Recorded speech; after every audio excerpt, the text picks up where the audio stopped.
Hey guys, and welcome to JTech WP. In this tutorial, I'm going to show you how to use the new Elementor Hotspots widgets so you can create images with hotspots on them. If you find this tutorial helpful, please check out my online courses. Links are in the description below. I've got video editing, I've got web design and filming courses. Let's go. To add your Elementor hotspot, we can go into the widgets, do a search for hotspot, drag this in. Okay, so that's added our widget. Now what we want to do is select our image, go to choose image, upload our photo that we're going to use. I'm going to use this Tesla image, insert media. I'm going to set the section to content width, full width, columns, no gap, so it's taking up the whole of our screen. Make the image full size, there we go, so that's looking a little bit better. So onto the hotspot widget itself, our image is in. Then our next one we want to click on is hotspot.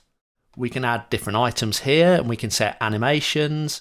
So I would think something like maybe soft beat. So you can see it's pulsating a bit, or expand.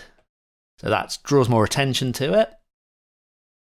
And you can adjust things like the duration. And we'll have a look at the hotspot itself.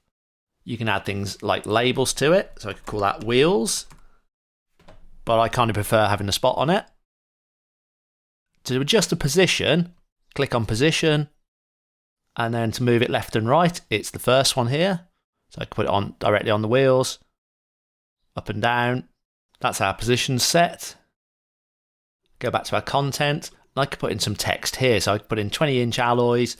So when I hover the mouse over it or click on it, it brings up the detail, and you can adjust all these in styling.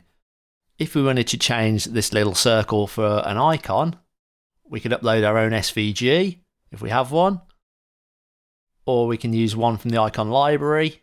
You could add a little plus on it, insert, and again we can adjust the size of that in star. So go to style, and then we could find our hotspot.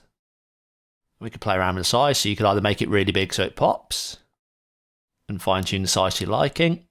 We can also adjust how the tooltip is displayed, so you can have it triggered by hover, so someone hovers over it, it appears, which I think is quite a cool way of doing it. You can have different animations.